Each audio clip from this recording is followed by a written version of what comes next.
sehingga bisa Anda bereskan dengan sangat baik. Dan karena ini memang di luar RPS, jadi mungkin untuk tahun ini materinya tidak akan saya masukkan ke dalam eh, ujian akhir. Ini hanya semacam pengenalan kepada Anda untuk membantu Anda mempercepat penyelesaian tugas akhir. Sudah terlihat apa yang saya tayangkan? Lihat, Pak. Ya, terima kasih Lydia.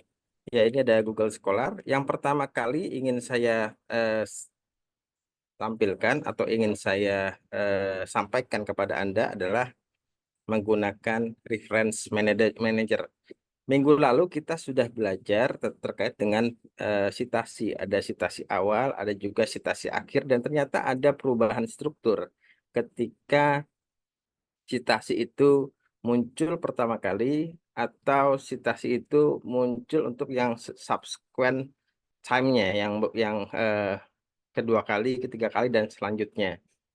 Kalau kita bereskan secara manual, rasa-rasanya memang cukup text time ya, karena kita harus mengecek satu persatu dan kita harus bisa mendeteksi mana yang hanya sekali muncul atau mana yang sudah berkali-kali muncul, dan kita harus secara manual merubah beberapa situasi yang munculnya mungkin di kedua kali atau ketiga kali. Saya rasa itu sangat takes time. Jadi kita perlu bantuan aplikasi yang bisa membantu kita mempermudah pekerjaan kita. Yang pertama adalah Mendeley. Mendeley itu kemarin mungkin sudah saya sampaikan, ini open source ya, sifatnya gratis dibandingkan dengan EndNote. Kalau EndNote itu berbayar. Jotero juga open source, gratis juga. Namun kalau secara tampilan saya rasa kurang friendly untuk kita gunakan.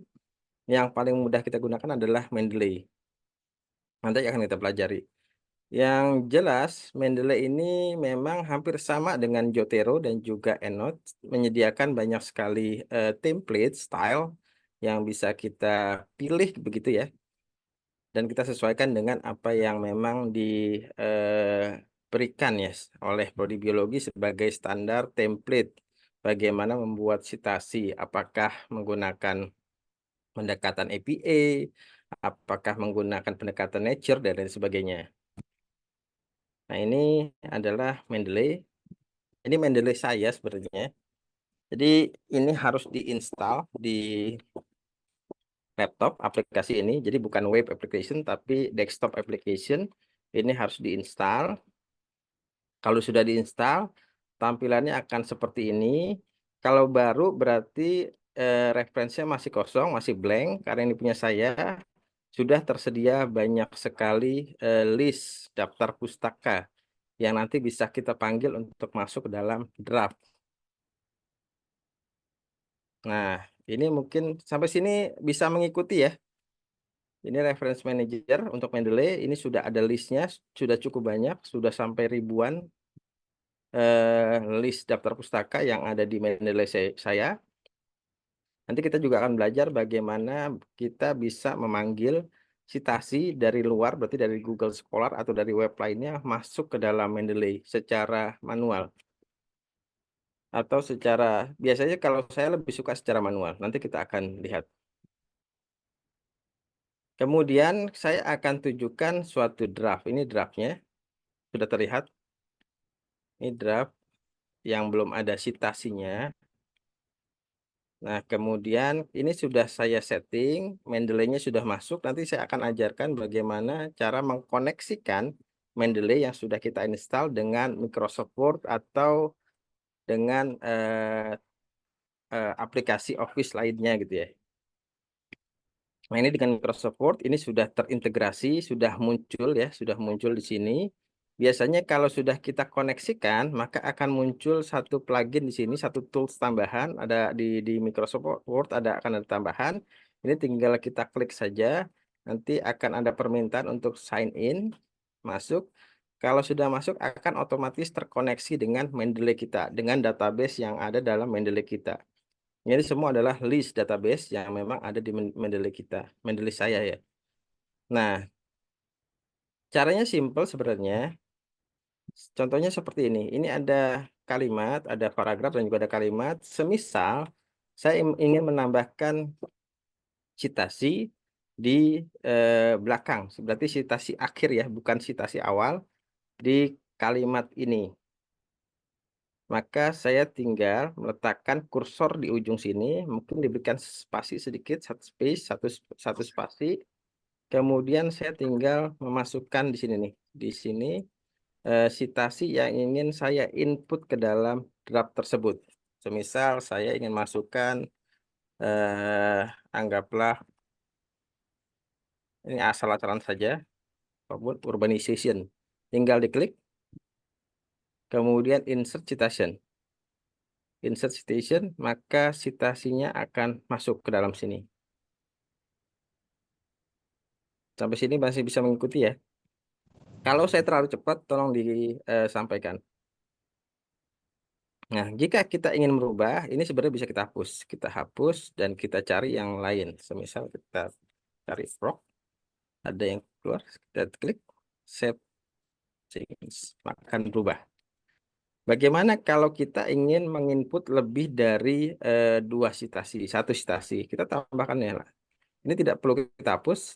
Jadi yang sudah kita pilih di sini akan otomatis ada di kolom ini, ada di apa namanya, tempat ini. Ini ada si Borken yang sudah masuk. Kalau ingin kita tambahkan, semisal kita tambahkan urban yang tadi ya, urban, maka akan ada dua citasi di sini. Ada Borken dan juga McKinney. Kalau sudah masuk semuanya, ini sebenarnya boleh dua, boleh tiga, boleh sebanyak apapun. Kalau sudah selesai semua, baru kita klik Save Change. Maka semua akan masuk di sini. Ini untuk format yang stylenya apa. Kalau kita ingin ganti, menggantinya di sini. Ada citation setting. Kita tinggal pilih. Banyak sekali style yang tersedia. Semisal ada akta Chiropterology, ini tinggal kita klik saja. Kemudian update citation style. Maka dia akan otomatis berubah mengikuti style yang sudah kita terapkan. Ini untuk yang citasi akhir. Bagaimana kita menginput citasi awal? Nah, ini juga sebenarnya bisa sudah difasilitasi oleh Mendeley. Caranya hampir sama, namun untuk kursornya kita letakkan di awal kalimat karena citasi awal bukan citasi akhir. Kemudian kita cari misal forest asal. Ini saya ambil asal-asalan. Bed in the forest. Nah, untuk merubah, kalau insert citation langsung, maka yang akan muncul adalah citasi akhir. Jadi untuk bisa merubah, agar formatnya berubah menjadi citasi awal, maka kita harus klik di apa namanya, di citasi yang sudah masuk ke dalam kolom di bawah. Kita klik, nanti akan ada keterangan tambahan, akan ada menu editing tambahan. Nah, kita tinggal pilih saja di sini display as, kita pilih sebagai displaynya yang apa, yang author dan juga year. Ini untuk yang citasi awal. Jadi akan seperti ini tampilannya. Insert citation. Nah, nama dulu, baru dalam kurung adalah tahun. Ini citasi awal. Kalau citasi akhir berarti dalam kurung nama baru tahun, koma. Jadi kurungnya itu namanya itu ada di dalam kurung untuk citasi akhir. Kalau citasi awal yang masuk itu dalam kurung hanya tahunnya. Nama penulisnya ada di luar. Ini contoh menggunakan Mendeley. Kalau semua sudah Anda tambahkan informasi citasi, semisal semua sudah Anda tambahkan, di akhir Anda cukup tinggal memanggil daftar pustaka, semisal seperti ini ya, daftar pustaka. Anda cukup masuk ke citation, sorry, di sini nih, klik tiga, ada titik tiga di sini, Anda klik, nanti akan muncul beberapa pilihan, Anda pilih insert bibliografi. Ini Anda klik, maka akan otomatis muncul continue. Nah, ini akan otomatis muncul sesuai dengan yang kita inputkan di dalam body text. Jadi kalau ada 3, berarti 3 akan muncul. Contoh, saya tambahkan 1, nanti dia akan otomatis bertambah. Semisal saya tambahkan lagi 1 di sini, insert, maka dia akan otomatis bertambah. Jadi kalau kita tambah lagi, dia akan otomatis bertambah. Nah, ini sebenarnya merupakan salah satu aplikasi yang bisa membantu beban kerja kita menjadi lebih berkurang, menjadi lebih baik gitu ya. Karena kita tidak perlu lagi konsentrasi untuk melihat citasi dan juga daftar pustaka secara manual. Permasalahan yang sering muncul pada saat sidang itu biasanya jumlah citasi yang ada di dalam body text tidak sesuai dengan jumlah citasi yang ada di daftar pustaka. Dengan Mendeley, kita bisa memastikan bahwa jumlah citasi di body text akan sama, akan sinkron dengan jumlah citasi yang ada di daftar pustaka, termasuk formatnya. Meskipun tetap memang harus ada tinjauan manual untuk setiap citasi, karena semua tergantung kepada metadata yang sudah disiapkan oleh setiap jurnal. Jurnal bagus, biasanya metadatanya sudah bagus. Kita tidak perlu untuk merubah metadatanya. Namun, untuk jurnal yang kurang bagus, biasanya metadatanya ini tidak terlalu lengkap. Jadi, kadang-kadang kita perlu meninjau manual untuk informasinya di aplikasi Mendeley. Tapi setidaknya dengan aplikasi ini sangat bisa memudahkan kita untuk membuat citasi dan daftar pustaka. Itu ya. Kalau kita rubah, semisal kita rubah template-nya, maka semua juga akan mengikuti. Semisal kita rubah menggunakan stylenya herpetologika, maka dia akan otomatis berubah. Kita rubah lagi menjadi APA semisal. Atau yang lain semisal ini APA yang edisi ke-7. Nah, ini akan otomatis berubah. Otomatis berubah. Jadi semuanya sangat memudahkan dengan adanya Mendeley ya. Kita tinggal memasukkan saja semua citasi ke dalam database. Nanti tinggal kita panggil ke dalam Microsoft Word. Kita atur mau citasi awal atau citasi akhir. Kalau semua sudah kita input, maka kita bisa generate secara otomatis daftar pustaka. Seperti itu. Jadi ini saya rasa sangat bisa membantu dan saya sangat mengencourage Anda untuk menggunakan Mendeley untuk membantu eh, pembuatan citasi dan juga daftar pustaka. Meskipun sebenarnya Anda tetap harus paham terkait dengan setiap style yang digunakan, acuannya seperti apa, karena tidak menutup kemungkinan pada saat sidang Anda akan ditanya juga mengapa ada 1 atau 2 yang tidak sesuai dengan apa namanya format. Nah, ini harus Anda bisa jelaskan gitu ya dengan baik. Yang jelas ini sangat membantu sekali. Sampai sini ada yang belum memahami atau mungkin ada yang ingin ditanyakan?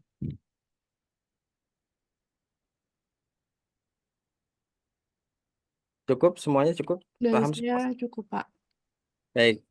Eh, ini Mendeley, kemudian saya ingin mengajarkan bagaimana saya bisa mendapatkan banyak sekali list daftar pustaka yang ada di Mendeley saya, gitu. Bagaimana caranya kita menginput ya source dari luar masuk ke dalam database Mendeley saya. Nah, untuk database Mendeley ini kan sebenarnya memang bentuknya teks, artinya memang size yang diperlukan tidak terlalu banyak. Kemudian ternyata size-nya ini juga tidak tersimpan di komputer kita, di memori kita. Tapi ada drive tersendiri, drive-nya Mendeley, yang mengumpulkan semua citasi ini. Jadi saya rasa aman secara ketersediaan, secara storage ya, capacity, dan juga secara inian ya, secara eh, apa namanya, security dari ininya, dari filenya. Artinya kalau kita eh, menginstal ulang laptop kita atau mungkin kita membeli laptop baru, maka database ini tetap akan ada, tidak hilang. Nah, caranya sebenarnya kita, kalau yang sering saya gunakan, sebenarnya banyak sekali cara, namun saya mungkin hanya akan mendemonstrasikan bagaimana cara yang biasa saya gunakan. Caranya seperti ini, anggaplah saya ambil satu artikel ini di Google Scholar, saya ambil ya. Saya copy, saya search, saya cari.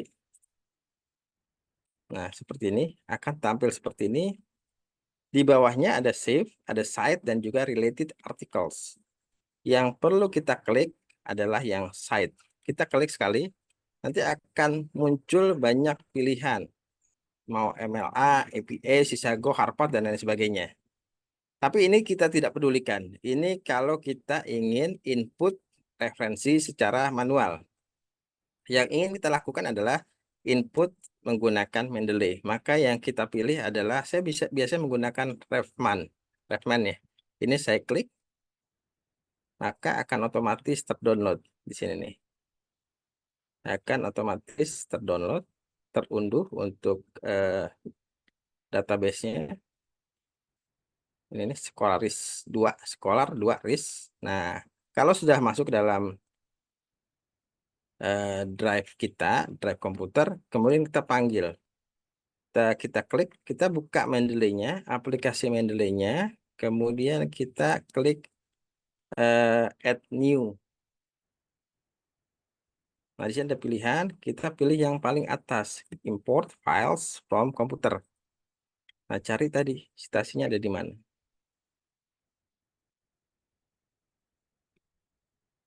Sorry, ini ada.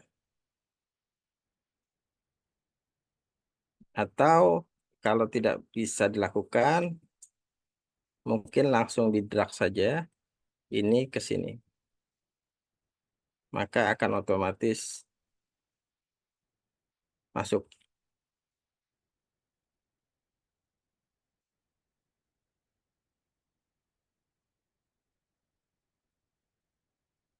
Bentar.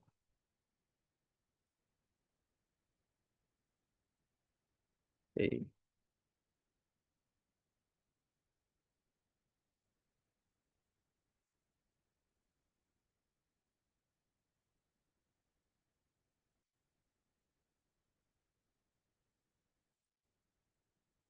Oke, ini sepertinya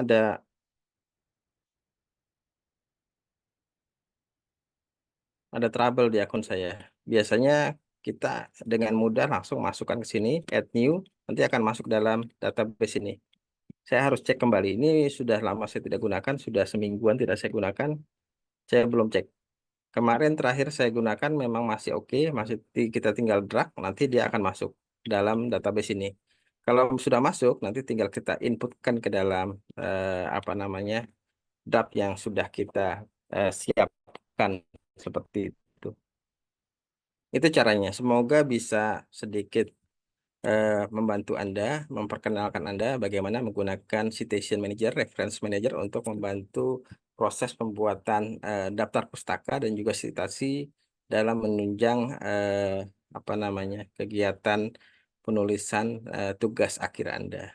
Nah, itu terkait dengan Mendeley. Sampai sini ada yang ditanyakan untuk Mendeley?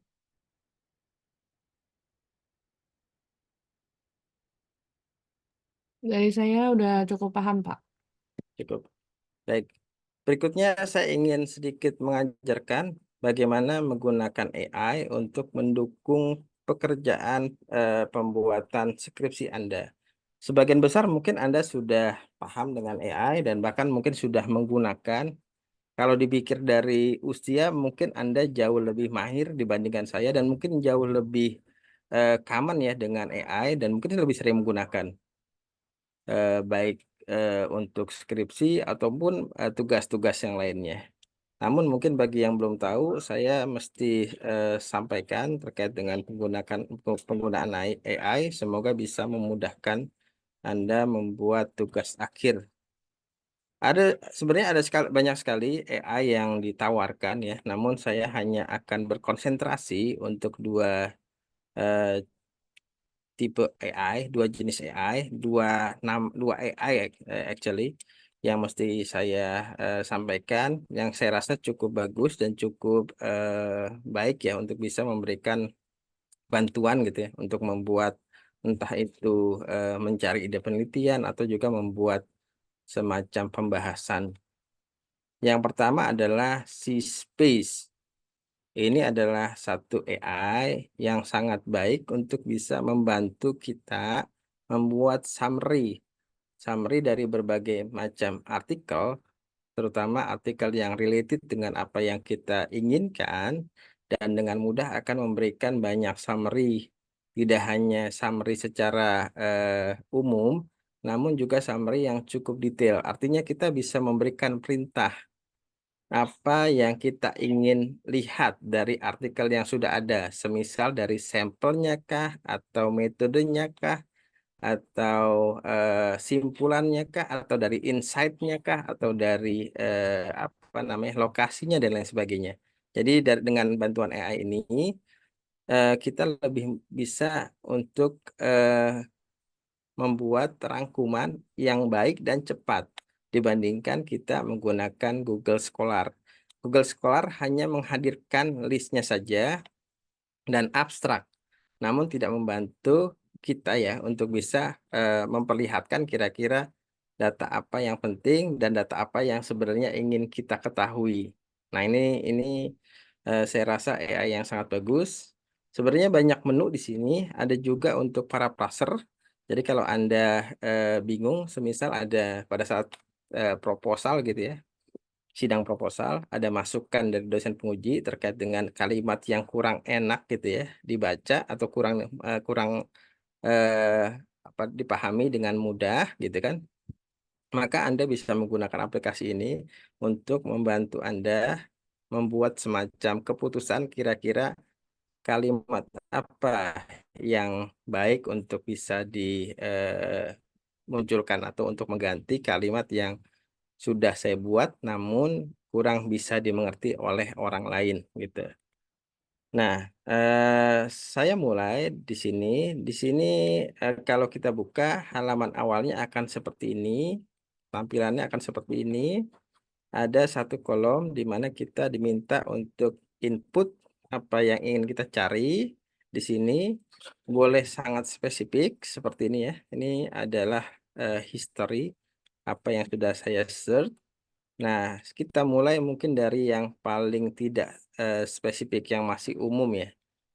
Semisal bird vocalization captivity. Saya akan klik ini dan akan saya search. Loading sebentar. Nah, kalau sudah muncul, maka akan ada banyak pilihan artikel hampir sama dengan Google Scholar sebenarnya. Namun bedanya, pertama kita bisa memfilter, menyaring mana artikel yang memang sudah include dengan PDF-nya, mana artikel yang open access, yang artinya memang bisa kita baca, atau top tier paper, artikel-artikel yang bagus. Kalau kita ingin memfilter, menyaring hanya artikel yang bagus, maka kita cek yang ini. Maka dia akan membuat semacam filtering. Nah, di sini hanya akan masuk jurnal yang artikel yang berasal dari jurnal yang bagus seperti PLOS ONE, kemudian Scientific Report, dan lain sebagainya. Jurnal-jurnal yang tidak bagus, yang bukan top tier, tidak akan masuk dalam list ini. Namun kalau kita mau semuanya masuk, maka ini bisa kita uncheck. Namun konsekuensinya listnya akan sangat banyak sekali. Dan informasinya mungkin harus kita telaah dengan sangat baik. Karena artikel yang bukan berasal dari jurnal yang bagus, biasanya masih banyak informasi yang misleading. Jadi harus kita eh, cek secara manual. Baik, sampai sini akan otomatis generate table, ada nama papernya. Ini defaultnya ya, ada insight yang dikeluarkan dari setiap paper, dan juga ada conclusion. Dari sini sebenarnya sudah bisa membantu kita untuk mencari ide penelitian. Dari insight-nya kira-kira apa yang sudah dilakukan gitu kan, apa yang temuan penting apa yang diperoleh, atau bisa juga untuk membuat pembahasan dengan sangat mudah. Ini dari si space termasuk conclusion. Nah, ternyata yang hebatnya, bentar, ini tampilannya juga nggak terlalu suka saya, agak susah, harus ke bawah. Nah, kita bisa menambah banyak kolom. Kalau ini kan defaultnya tadi ada satu atau dua, misal kita tambahkan limitation, maka di sini akan muncul limitation. Nah, ini sangat baik bagi Anda untuk menemukan ide penelitian yang sifatnya adalah sifat yang masih tinggi keterbaruannya. Noveltivitasnya masih bagus. Di sini ada limitation. Limitation itu kan berarti semacam rekomendasi yang dapat kita gunakan untuk penelitian yang lebih lanjut gitu ya. Tinggal kita lihat tahunnya saja, kira-kira tahunnya tahun terbaru atau tahun yang lama.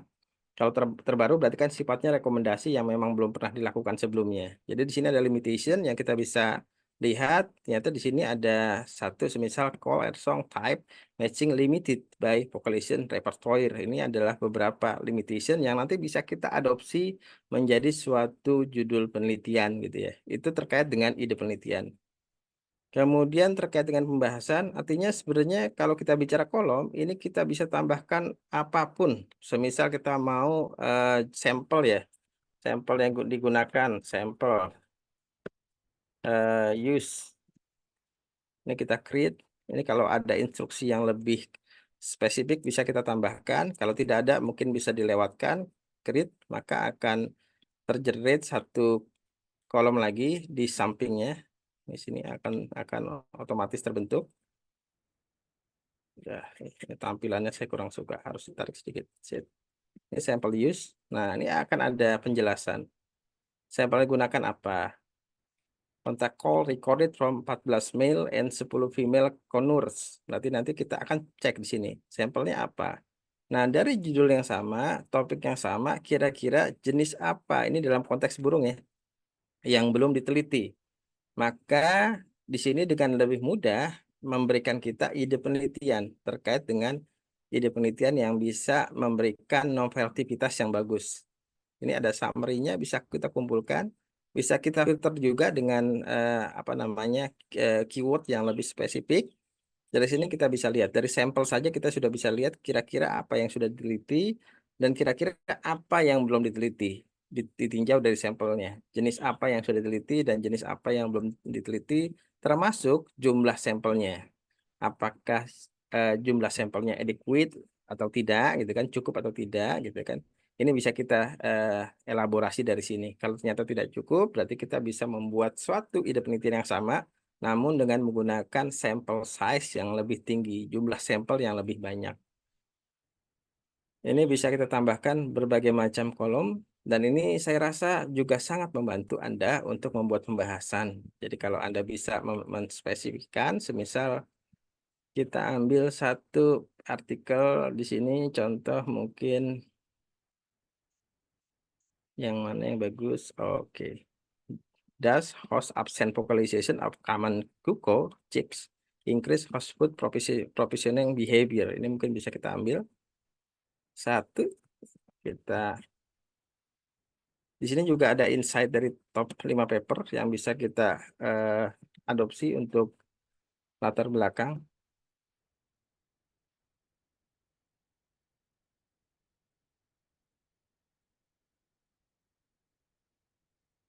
Tunggu sebentar.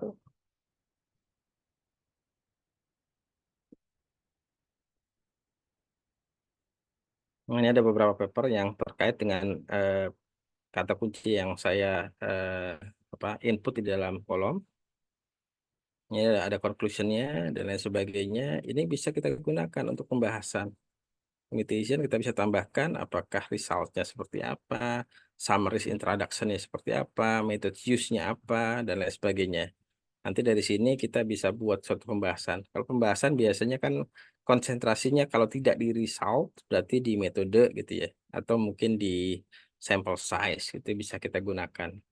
Jadi ini sangat membantu Anda untuk membuat suatu latar belakang pembahasan atau juga bisa eh, mencari ide yang kira-kira baik gitu ya, karena memang belum terlalu banyak kajiannya dan atau mungkin berlandaskan dari artikel sebelumnya gitu ya, tanpa memerlukan waktu yang cukup lama, tanpa harus membaca semua artikel yang ada. Sekarang sudah ada AI. Kalau dulu kita harus kumpulkan semua artikel, kita baca at least abstraknya, baru kita buat semacam rangkuman, semacam tabel yang waktu itu pernah saya contohkan di pertemuan ide penelitian, buat tabel, ada Bu Reni, ada Bu Yani yang saya contohkan seperti itu tuh, apa insight yang ditemukan dari setiap artikel dan kira-kira gapnya itu apa. Dengan C-Space, kita bisa dengan mudah menemukan gapnya karena sudah disiapkan tabel yang di-generate secara otomatis menggunakan artificial intelligence. Itu hebatnya si AI. Sampai sini ada pertanyaan? Tidak ada? Paham semua ya? Mungkin nanti bisa dipraktekkan untuk kegiatan terdekat, apa sih terdekatnya? PKL mungkin apa atau TPKI. Baik, saya akan sampaikan satu lagi artikel yang bagus untuk bukan artikel, AI yang bagus untuk membuat latar belakang. Kita ambil judul yang sama, Does Host Absent Vocalization of Common Cuckoo Chicks Increase Host Food Provisioning Behavior? Kita akan copy, kita masukkan ke sini. Kemudian build a graph. Maka dia akan otomatis generate graph. Nah, di sini nih, kita klik satu. Ini akan otomatis membuat grafik. Di sini ada keterangannya, is not is academic paper related to the origin paper. Papers are arranged according, hilang tuh ya. Ya, ya nanti bisa Anda lihat lagi. Nah, ini adalah koneksi dari paper yang artikel yang saya cari tadi. Jadi koneksinya banyak sekali dan ini sangat baik untuk bisa membuat latar belakang. Jadi dari sini kita tahu kira-kira kalau kita ambilnya si ini ya, ini di termasuk tahunnya. Jadi kalau ada permintaan beberapa artikel atau mungkin di prodi biologi itu ada standarisasi citasi yang digunakan minimal maksimal bukan minimal, maksimal adalah citasi 10 tahun terakhir. Maka di sini kita bisa filter ya 10 tahun terakhir mungkin adalah yang warnanya agak gelap. Kalau yang terang berarti kita harus exclude dari kajian kita gitu. Jadi kita konsentrasi hanya pada circle yang warnanya agak gelap. Nah, ini yang agak gelap. Jadi kita bisa temukan kalau kita idenya seperti ini, kira-kira connected-nya seperti apa. Nanti kita akan cari sedikit resume dari setiap artikel untuk bisa membuat atau membuat mengkonstruk sebenarnya konstruk ide tulisan itu seperti apa berdasarkan artikel-artikel yang memang sudah terkoneksi dengan topik yang ingin kita cari. Ini untuk membantu latar belakang. Tapi memang ini masih text time. Kita tidak bisa generate otomatis untuk semua apa namanya eh, artikel yang connected dengan topik yang kita cari. Kita harus cari secara manual ya.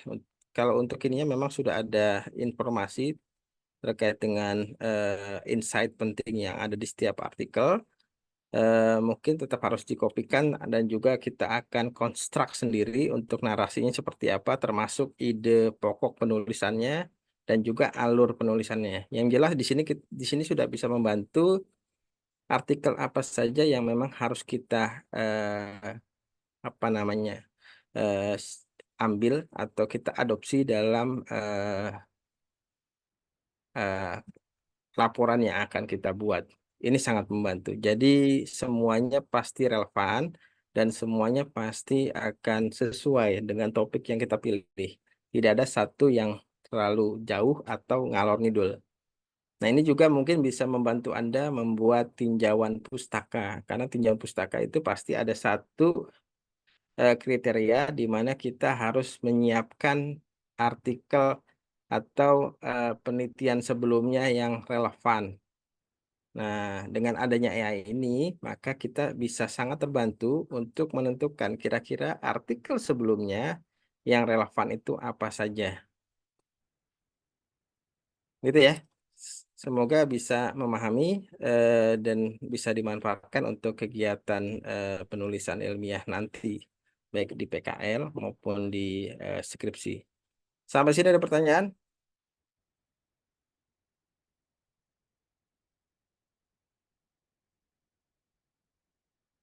Tidak ada? Belum ada, Ya, dapat dipahami Lydia? bisa Pak. Oke. Baik, mungkin itu yang dapat saya sampaikan. Ada 3 aplikasi yang dapat membantu Anda untuk mengerjakan tugas akhir. Saya hanya mendemonstrasikan saja, saya hanya memperkenalkan saja. Nanti Anda bisa ulik sendiri, Anda bisa explore sendiri masing-masing dari aplikasi yang tadi saya sampaikan, atau mungkin Anda bisa secara skeptis mencari aplikasi lain yang mungkin lebih baik dan lebih memudahkan. Yang jelas yang saya sampaikan berkali-kali, AI adalah semacam kemajuan untuk teknologi dan memang harus kita manfaatkan, kita harus gunakan. Namun gunakan sebijak mungkin. Kita tidak gunakan secara sembrono, secara sporadis, kita harus gunakan secara bijak. Dan mungkin catatan juga, berkembangnya AI juga menstimulus berkembangnya semacam aplikasi lainnya untuk bisa memperjelas apakah tulisan itu tulisan manusia atau tulisan robot. Jadi memang harus diwaspadai kalau Anda menggunakan AI ini secara sporadis, secara sembrono, maka tidak eh, apa namanya bisa ada kemungkinan besar bisa ada kemungkinan besar banyak apa namanya baik itu prodi biologi maupun jurnal ataupun yang lainnya yang memang sudah punya mesin lainnya untuk mendeteksi apakah ini pekerjaan manusia atau pekerjaan AI. Nah, kalau sampai eh, Anda memang diketahui mengerjakan menggunakan AI sepenuhnya, maka kemungkinan besar kerjaan Anda akan ditolak atau mungkin diminta untuk menulis ulang. Jadi harus diwaspadai dan harus disikapi dengan sangat bijak. Baik, karena tidak ada pertanyaan, saya rasa cukup. Saya akan share untuk tugas yang mesti Anda kerjakan secara individu. Bentar, saya cari terlebih dahulu untuk tugasnya. Nanti mungkin juga akan saya kirimkan ke PJ, ke Anggi berarti ya. Oke. Ini tugas yang harus Anda kerjakan, tugas mereview. Kemarin Bu Reni bilangnya 3 artikel ya. Iya, Anggi ada Anggi di sini. Ada Pak, iya Pak. Bu Reni bilangnya minimal 3 artikel. Minimal 3 artikel. Kemudian ada informasi lain yang disampaikan oleh Bu Reni. Informasi lain mungkin artikelnya itu katanya harus bahasa Inggris, terus dari Scopus gitu Pak. Oke, berarti diserahkan kepada saya gitu kan untuk Iya membuat Pak. tugas ini. Baik. Ini saya sudah bukan sederhanakan, tapi sudah saya improve untuk tugasnya. Jadi saya reduksi untuk tugasnya bukan 3 artikel, melainkan 2 artikel. Ada kriteria artikel yang mesti Anda cari, yaitu jurnal internasional bereputasi yang saling relevan satu dan lainnya. Jadi 2 artikel itu topiknya harus relevan, harus sama, bukan sama, tapi relevan. Bukan topik yang sangat berbeda, tapi topik yang harus sinkron satu sama lain, relevan satu sama lain, dan berasal dari jurnal internasional bereputasi, bukan jurnal nasional, dan juga bukan jurnal internasional yang tidak bereputasi. Jadi harus bereputasi. Reputasi itu berarti terindeks di Scopus atau Web Science atau satu lagi biasanya Thomson Reuters. Jadi dari 2 indeks itu kita bisa mendefinisikan apakah jurnal itu bereputasi, artikel itu bereputasi atau tidak. Kemudian diterbitkan maksimal dalam 5 tahun terakhir. Jadi harus yang terbaru, bukan artikel yang tua, bukan artikel yang lama, artikel terbaru. Tugas membuat rangkuman mulai dari pendahuluan hingga pembahasan. Namun ini sebenarnya bukan sekedar rangkuman, tapi saya minta Anda kritisi untuk pendahuluannya isu umum apa yang diangkat oleh suatu penelitian. Semisal kalau kita ingin meneliti terkait dengan penggunaan bakteri untuk mereduksi limbah plastik, maka isu umumnya adalah limbah plastik gitu ya. Itu harus tertuang di situ, harus Anda tuliskan kira-kira isu umumnya apa. Isu umumnya adalah limbah plastik, dan mungkin bisa Anda hadirkan juga fakta-fakta terkait dengan limbah plastik yang ada secara global. Kalau bicara isu umum, berarti harapan saya Anda akan menguraikan isu yang sifatnya global, bukan yang sangat lokal, bukan masalah yang ada di UNJ saja, tapi masalah yang dirasakan oleh seluruh dunia, at least partially gitu ya, sebagian besar dari negara-negara yang ada di dunia. Jadi isunya sangat umum sekali. Kemudian yang harus di-include-kan dalam pendahuluan adalah suatu kritik ya, terkait dengan inkonsistensi atau gap pada penelitian ini dengan penelitian yang sebelumnya. Biasanya akan disampaikan di artikel. Nanti Anda cari kira-kira apa gap yang terjadi secara state of the art, secara secara apa namanya, secara perkembangan penelitian, sehingga diturunkan oleh artikel tersebut ke dalam hipotesis penelitian atau tujuan penelitian. Kemudian juga Anda angkat isu khususnya apa yang diangkat oleh penelitian, termasuk hipotesis penelitian dan juga tujuan penelitian.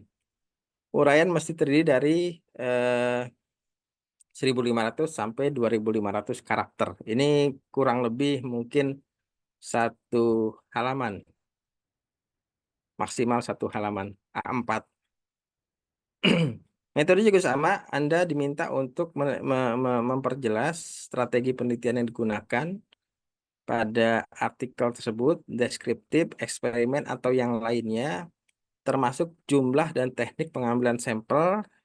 Ada yang eksplisit memang sudah menyampaikan, tapi ada juga yang secara implisit menyampaikan terkait dengan teknik pengambilan sampelnya. Untuk kategori yang implisit, maka Anda harus bisa menentukan kira-kira berdasarkan narasi yang disampaikan oleh penulis, ini masuknya ke dalam teknik pengambilan sampel yang seperti apa? Apakah random atau purposive atau yang lainnya, termasuk jumlahnya. Kalau jumlah, rasa-rasanya semua artikel pasti akan menuliskan secara eksplisit jumlahnya berapa.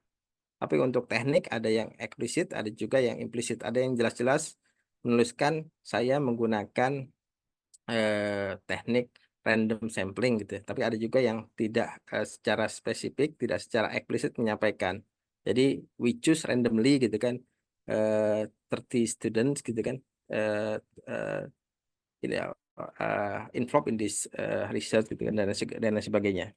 Jadi ini harus Anda definisikan. Kemudian langkah-langkah peneliti dalam memenuhi validitas penelitian. Kemarin sudah kita pelajari kira-kira bagaimana caranya untuk menghilangkan variabel pengganggu, untuk memastikan bahwa pengukurannya adalah pengukuran yang konsisten dan juga akurat dan lain sebagainya.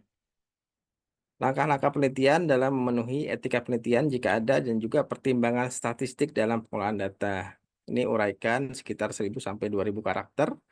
Pembahasan juga sama. Di sini ada poin-poin yang harus Anda kemukakan.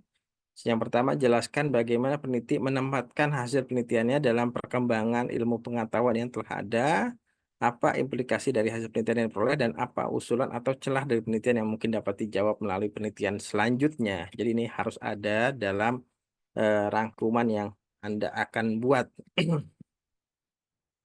Ini ketentuan umum, dikerjakan di kertas A4, diketik menggunakan komputer, tidak tulis tangan, fontnya Times New Roman, ukuran 12, spasi berjumlah 1,15 spasi. Margin kanan 3, kiri 2, atas 3, bawah 2. Bebas dari AI secara penuh, akan dilakukan pengecekan AI. AI diperkenankan hanya untuk mendukung beberapa bagian seperti citasi, parafrase, dan juga mendapatkan insight. Tapi tidak Anda minta AI mengerjakan secara penuh seluruhnya. Karena nanti akan ada prosedur dari saya untuk melakukan pengecekan AI. Dikumpulkan paling lambat tanggal 31 Mei. Masih 10 hari, bisa ya. 10 hari dari sekarang, saya rasa bisa Anda manfaatkan dengan sangat baik. Waktunya masih sangat panjang. Nanti kita untuk mekanisme pengumpulannya akan saya siapkan assignment mungkin di Microsoft Teams. Nanti eh, saya akan invite Anda untuk bergabung di Microsoft Teams dan ketika assignment sudah saya buat, silakan Anda upload tugas Anda baik dalam format PDF maupun format Word. Saya rasa tidak ada masalah.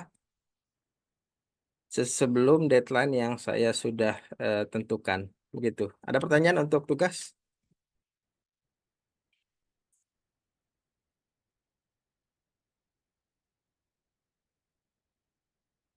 Cukup? Baik, kalau sudah cukup. Ada Lydia? Cukup, Pak. Baik, kalau sudah cukup berarti pertemuan terakhir sudah kita bereskan. Saya berikan 1 minggu untuk mengerjakan tugas. Kita akan UAS ya, UAS di bulan Juni. Sesuai dengan jadwal pelaksanaan UAS. Kita akan laksanakan UAS secara bersama-sama. Mungkin itu dari saya yang dapat saya sampaikan. Sebelum akhiri, apakah ada pertanyaan lagi terkait dengan yang AI ataupun tugas? Saya izin bertanya Pak mengenai tugas. Ya, silakan. Tadi kan Bapak bilang topiknya itu yang relevan atau sinkron satu sama lain ya Pak. Nah, tapi untuk si tema topiknya ini apakah memang yang harus menyangkut dengan biologi atau bebas Pak gitu? Ya harus biologi, tapi biologinya kan banyak. Oke, Pak. Jangan yang ekonomi. Oke Pak, baik Pak. Ya. Selain itu juga kalau Anda baca artikel ekonomi pasti jauh lebih pusing karena banyak istilah ekonomi yang mungkin tidak Anda mengerti, apalagi teknik ya. Jadi memang wajib topik di biologi, temanya bebas, boleh mikrobiologi, boleh biokimia, boleh sistematik, boleh molekuler dan lain sebagainya termasuk ekologi. Silakan, saya rasa lebih baik untuk mengikuti interest Anda karena tidak menutup kemungkinan apa yang Anda kerjakan sekarang itu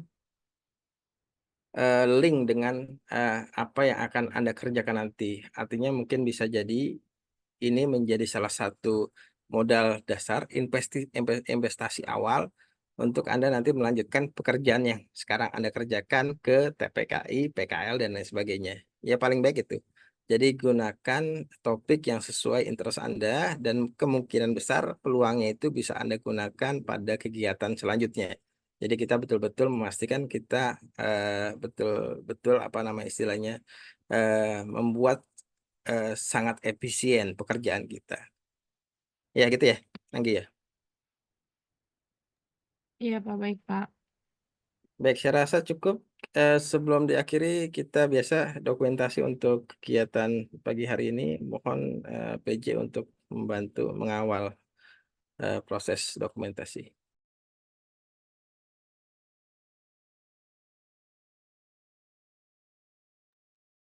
Yang belum on cam bisa on cam dulu ya.